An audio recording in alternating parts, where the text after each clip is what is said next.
सत श्री अकाल जी सारिਆਂ ਨੂੰ welcome to the new video. So अज की जी वीडियो आ यही ट्रेडिंग तो नहीं हैगी, मैं पहले दस दिना। सो ये थोड़ी जी अलग आ, बड़ा इंपॉर्टेंट टॉपिक आ जिहड़ा शायद मैनूं लग्या कवर अप करना चाहिए। उसका रीजन ये है क्योंकि जो कुछ दुनिया ते चल रहा शायद अपनी कम्यूनिटी च बहुत घट लोग आ जो इस चीज़ ते गल कर रहे। अजकल जरूर दो तीन पॉडकास्ट आईयां है इस चीज़ बारे, पर मैनूं लग्या कि शायद मेरा जिन्ना कम्यूनिटी अपनी हैगी आ उन्होंने ये थोड़ा जिहा कहते ने लाइटन करना जरूरी आ।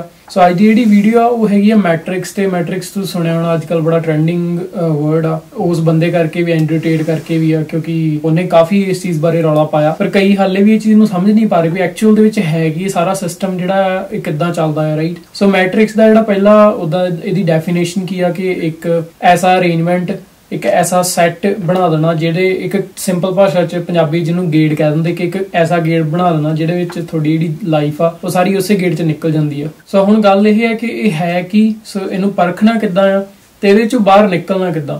सो इहदे च आपां इस वीडियो च आपां इस टॉपिक ते गल करांगे। पूरी वीडियो ध्यान नाल देखो एंड तक, एक एक चीज़ जिहड़ी आ वो इंपॉर्टेंट आ। मैं थोड़ी बहुत ही देखिए रिसर्च करके आप एक दो चीज़ां देखांगे जिहड़ियां इंपॉर्टेंट आ, स्पैशली जो तुसीं बाहर आउंदे आ कैनेडा वर्गे देश च आस्ट्रेलिया किते बैठे तुसीं उदों आपदी लाइफ नूं इस गेट चों किवें कड्ढना ते आपदे आप नूं किवें प्रोटैक्ट करना। सो गाइस आपां गल करदे हां शुरू जदों बच्चे दा एक दा जन्म हुंदा तां उहदी डाइट तो लैके उहदी एजुकेशन तो लैके सारा कुछ कंट्रोल्ड आ। डाइट किद्दां कंट्रोल्ड आ, हुण जे तुसीं इत्थे बाहरले देशां च हैगे आ बच्चे नूं जमदे नूं पहिलां फार्मूला मिल्क वगैरह दित्ता जांदा, उहदी डाइट जिहड़ी आ ओह प्रॉपर बनाई जांदी है, दा डाइट चार्ट के आह ओहनूं देना, शॉट्स लगाए जांदे ठीक है, प्रोटैक्शन भी है कई डिसीजेस तो ओके ठीक है, हैल्थ केयर सिस्टम जो इंपॉर्टेंट भी है। पर गल यह है कि जो आप इंडिया होंगे सीगे पंजाब दे विच फार्मूला मिल्क वगैरह नहीं सी हुंदा। सो वो चीज़ां जिहड़ियां पहली चीज़ मैट्रिक्स दे विच जिहड़ी कंट्रोल की जा रही है वो हैगी हैल्थ ते डाइट। सो जिहड़ा पहला टारगेट आ उन्हां दा वो यही है क्योंकि ये बेसिक एक मीनस ऑफ सर्वाइवल है, इहदे तो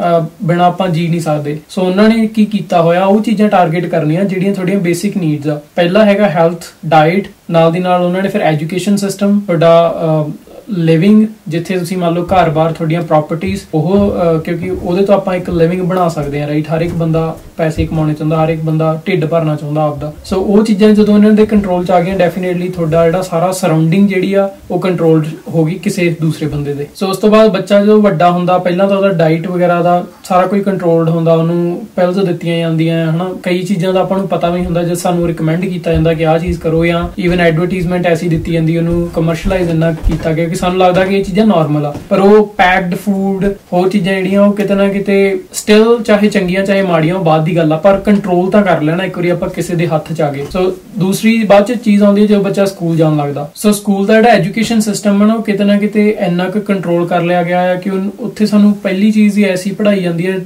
जिहदे विच मैनूं लगदा कि बेसिक जो पढ़ाउणा चाहीदा आ उन्हां तो काफ़ी दूर रखिया जांदा। सो जदों आपां पढ़दे आ, जदों नर्सरी करदे आ स्टार्टिंग तो आपां चलो बेसिक एजुकेशन जिहड़ी आ लैंगुएज थोड़ी बहुती सिੱਖਦੇ ਆ, फिर हौली हौली मैथमैटिक्स हुंदा, साइंस हुंदा, बेसिक चीज़ां दस्सियां जांदियां, फिर हौली हौली एडवांस लैवल आ जांदा। पर मेन गल जी जिहड़ी चीज़ हैगी आ कि फाइनैंशियल नॉलेज दी बहुत कमी आ। तुहानूं सारिਆਂ ਨੂੰ पता होगा ये चीज़ मैं प्रैक्टिकली तां एक्सपीरियंस कीती है क्योंकि मेरे कोल कई इदां दे बंदे आउंदे जिन्हां ने कॉमर्स दे विच फाइनैंसिस दे विच दा मास्टर्स कीती हुई आ, बैचलर्स कीती हुई है, पर उन्होंने स्टॉक मार्केट बारे बेसिक्स चीज़ां नहीं पता, उन्होंने यही नहीं पता कि ट्रेडिंग काम किद्दां करदी, जस्ट थ्योरी पता है पर प्रैक्टिकल कुछ नहीं पता है। सो मेरा कहने का मतलब यह है कि एजुकेशन सिस्टम जिहड़ा वो इन्ना क मैनिपुलेट कीता होया उन्होंने कि तुहानूं प्रैक्टिकल जो जिंदगी च चाहिदा एक जिंदगी जीउण लई चीज़ां जिहड़ियां चाहिदियां वो पहलां सिखाउणियां चाहिदियां, बाद च थ्योरी सिखाउणी चाहिदी है। हुण जदों आपां मैथमैटिक्स की गल करदे, चाहे मैं भी हुण एक मैडिकल स्टूडेंट रहा, सो उदों मैं भी फिजिक्स तो लैके बायोलॉजी तो लैके सारा कुछ पढ़िया है ना, ईवन मैथ्स भी पढ़िया अज, पर मैनूं लगदा नहीं इन्ना ज़्यादा काम दा जे किते मैनूं उदों फाइनैंशियल नॉलेज मिली हुंदी वो जिन्नी काम दी आउणी सी। तो साइन थीटा कॉस थीटा ठीक है वो चीज़ नूं समझना जरूरी है, ट्रिग्नोमैट्री समझनी जरूरी है, सारा कुछ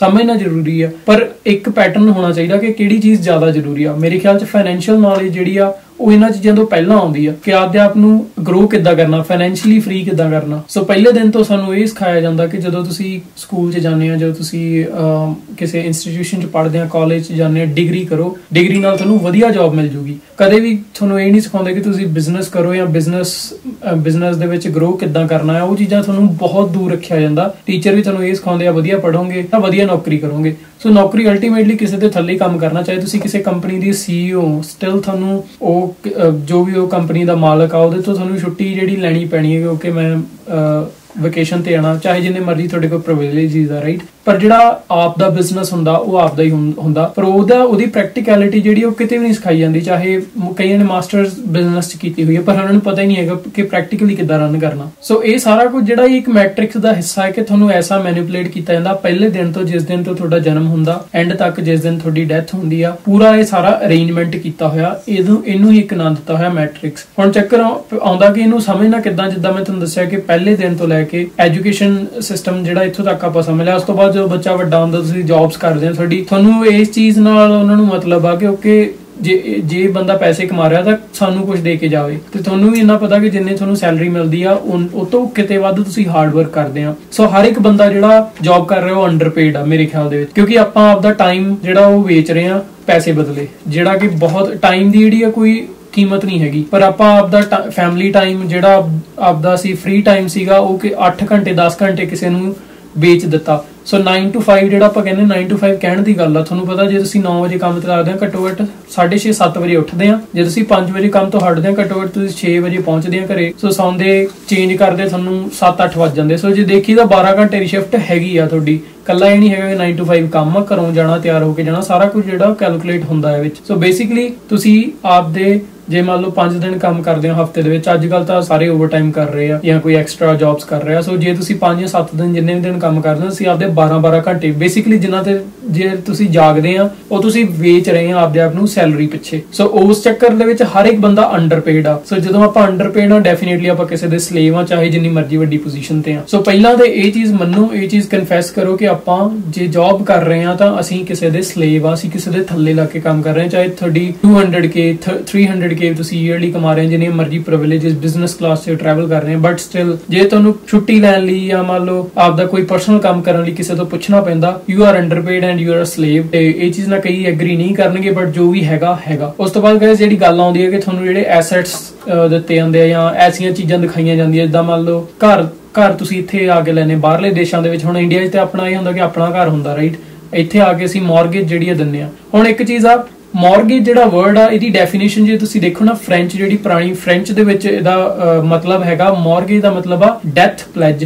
ਸੋ ਬੇਸਿਕਲੀ ਤੁਸੀਂ ਮੌਤ ਦੀ ਕਸਮ ਖਾ ਕੇ ਘਰ ਲੈ ਰਹੇ ਆ ਕਾਈਂਡ ਆਫ ਕਹਿ ਲਓ, ਕਿਉਂਕਿ ਜਿਹੜਾ ਦਾ ਅਸਲੀ ਮੀਨਿੰਗ ਉਹ ਇਹੀ ਆ ਕਿ ਡੈਥ ਦੀ ਪਲੈਜ, ਸੋ ਮੌਤ ਦੀ ਸਹੁੰ ਖਾਣੀ। ਸੋ ਇਹਦੇ ਵਿੱਚ ਇਹ ਆਉਂਦਾ ਕਿ ਤੁਸੀਂ ਘਰ ਜੇ ਨਹੀਂ ਪੇ ਕਰਦੇ ਤਾਂ ਅਲਟੀਮੇਟਲੀ ਤੁਹਾਡੇ ਕੋਲ ਦੂਜੀ ਆਪਸ਼ਨ ਕੀ ਆ ਕਿ ਡੈਥ ਆ ਰਾਈਟ। ਤੇ ਸਾਰਿਆਂ ਨੂੰ ਇੱਥੇ ਪਤਾ ਕਿ ਇੱਥੇ ਬੈਂਕਰਪਸੀ ਦਾ ਮਤਲਬ ਲਗਭਗ ਮੌਤ ਦੇ ਬਰਾਬਰ ਆ, ਕਿਉਂਕਿ ਇੱਕ ਵਾਰੀ ਜੇ ਤੁਸੀਂ ਬੈਂਕਰਪਟ ਹੋ ਗਏ, ਤੁਹਾਡਾ ਕ੍ਰੈਡਿਟ ਗਿਆ, ਤੁਸੀਂ ਇੱਕ ਤਰ੍ਹਾਂ ਦੇ ਹੈਂਡੀਕੈਪਡ ਹੋਏ ਨੇ, ਫਾਈਨੈਂਸ਼ੀਅਲ ਹੈਂਡੀਕੈਪ ਹੋ ਜਾਂਦਾ ਬੰਦਾ ਕਿ ਨਾ ਕੁਝ ਖਰੀਦ ਸਕਦਾ, ਨਾ ਤੁਹਾਨੂੰ ਕੋਈ ਵਧੀਆ ਕੋਈ ਲੋਨ ਵਗੈਰਾ ਅਪਰੂਵ ਹੋਣਾ, ਲਾਈਨ ਆਫ ਕ੍ਰੈਡਿਟ ਨਹੀਂ ਮਿਲਣਾ। ਬੇਸਿਕਲੀ ਕਹਿੰਦੇ ਨਾ ਬੰਦਾ ਫਾਈਨੈਂਸ਼ੀਅਲੀ ਝੂਠਾ ਪੈ ਗਿਆ ਜੋ ਬੈਂਕਰਪਟ ਹੋ ਗਿਆ। ਸੋ ਇਹ ਚੀਜ਼ਾਂ ਇਹ ਜਿਹੜੀਆਂ ਤੁਹਾਨੂੰ ਇਹ ਬਣਾਈਆਂ ਜਾਂਦੀਆਂ, ਤੁਹਾਨੂੰ ਕਰਜ਼ਾਈ ਬਣਾਇਆ ਜਾਂਦਾ, ਇਹ ਸਾਰਾ ਸਿਸਟਮ ਜਿਹੜਾ ਰਚਿਆ ਹੋਇਆ, ਇਹ ਚੀਜ਼ ਨੂੰ ਸਮਝਣਾ ਜ਼ਰੂਰੀ ਆ। ਲਾਈਨ ਆਫ ਕ੍ਰੈਡਿਟ ਤੋਂ ਲੈ ਕੇ ਜਿੰਨੇ ਕ੍ਰੈਡਿਟ ਕਾਰਡ ਆ ਠੀਕ ਆ, ਯੂਜ਼ ਕਰਨੇ ਸਹੀ ਆ, ਪਰ ਇਹਨਾਂ ਨੂੰ ਇੰਨਾ ਕਮਰਸ਼ੀਅਲਾਈਜ਼ ਕਰ ਦੇਣਾ, ਇਹਨਾਂ ਨੂੰ ਇੰਨਾ ਈਜ਼ੀਲੀ ਪ੍ਰੋਵਾਈਡ ਕਰ ਦੇਣਾ ਤਾਂ ਕੀਤਾ ਜਾਂਦਾ ਇਹ ਸਾਰਾ ਕੁਝ, ਤਾਂ ਕਿ ਤੁਸੀਂ ਉਸ ਸਟ੍ਰੈਸ ਦੇ ਅੰਡਰ ਰਹਿ ਸਕੋ ਆਪਦੀ ਆਖਰੀ ਸਾਹ ਤੱਕ। ਹੁਣ ਕਿੰਨੀ ਆਇਰਨਿਕ ਚੀਜ਼ ਆ ਨਾ, ਪਹਿਲਾਂ ਤੁਹਾਨੂੰ ਕਿਹਾ ਜਾਂਦਾ ਵੀ ਕਰਜ਼ਾ ਲਓ, ਲਾਈਨ ਆਫ ਕ੍ਰੈਡਿਟ ਦਿੱਤੇ ਜਾਂਦੇ, ਕ੍ਰੈਡਿਟ ਕਾਰਡ ਜਿਹੜੇ ਆ ਉਹਨਾਂ ਦੀਆਂ ਲਿਮਿਟ ਜਿਹੜੀਆਂ ਐਕਸਟੈਂਡ ਕਰਕੇ ਦਿੱਤੀਆਂ ਜਾਂਦੀਆਂ, ਉਸ ਤੋਂ ਬਾਅਦ ਉੱਤੇ ਇੰਟਰਸਟ ਲਾਇਆ ਜਾਂਦਾ, ਇੰਟਰਸਟ ਲਾ ਕੇ ਉਸ ਤੋਂ ਬਾਅਦ ਉਹਦੇ ਬੇਸ ਤੇ ਉੱਪਰ ਤੁਹਾਨੂੰ ਇੰਸ਼ੋਰੈਂਸ ਵੇਚੀ ਜਾਂਦੀ ਹੈ ਕਿ ਓਕੇ ਜੇ ਤੁਸੀਂ ਨਹੀਂ ਪੇ ਕਰ ਸਕਦੇ ਤਾਂ ਤੁਸੀਂ ਇੰਸ਼ੋਰੈਂਸ ਲਓਗੇ, ਕੱਲ ਨੂੰ ਤੁਹਾਨੂੰ ਕੁਝ ਹੋ ਜਾਂਦਾ। ਤਾਂ ਇਹ ਚੀਜ਼ਾਂ ਜਿਹੜੀਆਂ ਅਲਟੀਮੇਟਲੀ ਤੁਹਾਡੇ ਤੋਂ ਉਹਨਾਂ ਨੇ ਪੈਸਾ ਫੈਚ ਕਰਨਾ, ਚਾਹੇ ਉਹ ਇੰਟਰਸਟ ਰੇਟ ਦੇ ਵਿੱਚ ਕਰਨ, ਚਾਹੇ ਉਹ ਮੌਰਗੇਜ ਦੇ ਵਿੱਚ, ਚਾਹੇ ਉਹ ਕੋਈ ਹੋਰ ਟੈਕਸਸ ਦੇ ਵਿੱਚ, ਤੇ ਜਾਂ ਫਿਰ ਉਹ ਇੰਸ਼ੋਰੈਂਸ ਵੇਚ ਕੇ। ਸੋ ਬੇਸਿਕਲੀ ਉਹਨਾਂ ਨੇ ਤੁਹਾਨੂੰ ਤੁਹਾਡੀਆਂ ਜੇਬਾਂ ਖਾਲੀ ਰੱਖਣੀਆਂ। ਸੋ ਹੁਣ ਦੇਖੋ ਇਹ ਗੇੜ ਹੋਪਫੁਲੀ ਤੁਹਾਨੂੰ ਸਮਝ ਆ ਰਿਹਾ ਹੋਊਗਾ। ਪਹਿਲਾਂ ਤੁਹਾਨੂੰ ਜੌਬ ਦਿੰਦੇ ਆ, ਉਹ ਜੌਬ ਦੇ ਬਦਲੇ ਤੁਹਾਨੂੰ ਪੈਸੇ ਤਾਂ ਦਿੰਦੇ ਆ ਠੀਕ ਆ, ਪਰ ਤੁਹਾਡਾ ਟਾਈਮ ਲੈਂਦੇ ਆ। ਉਸ ਤੋਂ ਬਾਅਦ ਜਿਹੜੇ ਪੈਸੇ ਲੈਂਦੇ ਆ ਉਹ ਵੀ ਤੁਹਾਡੀ ਜੇਬ 'ਚ ਨਹੀਂ ਰਹਿਣ ਦਿੰਦੇ, ਉਹ ਵੀ ਉਹਨਾਂ ਨੇ ਕਿਸੇ ਨਾ ਕਿਸੇ ਤਰੀਕੇ ਕੱਢ ਲੈਣੇ ਆ ਰਾਈਟ। ਸੋ ਇਹ ਜਿਹੜਾ ਗੇੜ ਆ ਨਾ ਸਾਰਾ, ਇਹਦੇ ਚੋਂ ਨਿਕਲਣ ਦੇ ਹੁਣ ਤਰੀਕੇ ਕੀ ਆ? ਤਰੀਕੇ ਹੈਗੇ ਆ ਪਹਿਲਾਂ ਤਾਂ ਇਹ ਚੀਜ਼ ਨੂੰ ਸਮਝਣਾ, ਉਸ ਤੋਂ ਬਾਅਦ ਹੌਲੀ ਹੌਲੀ ਸਟੈਪ ਆਊਟ ਕਰਨਾ। ਤੁਸੀਂ ਭੱਜ ਕੇ ਸਿੱਧਾ ਬਾਹਰ ਨਹੀਂ ਨਿਕਲ ਸਕਦੇ, ਕਿਉਂਕਿ ਹੁਣ ਜੇ ਤੁਸੀਂ ਕੋਈ ਘਰ ਲਿਆ ਆ ਤੁਹਾਨੂੰ ਸਾਰੇ ਖਰਚੇ ਜਿਹੜੇ ਆ ਉਹ ਦੇਖਣੇ ਪੈਂਦੇ ਆ। ਪਹਿਲੀ ਚੀਜ਼ ਜਿਹੜੀ ਆ ਉਹ ਇਹ ਆ ਕਿ ਖਰਚੇ ਘਟਾਓ, ਦੇਖੋ ਕਿ ਮੇਰੀ ਅਫੋਰਡੇਬਿਲਿਟੀ ਕਿੰਨੀ ਆ।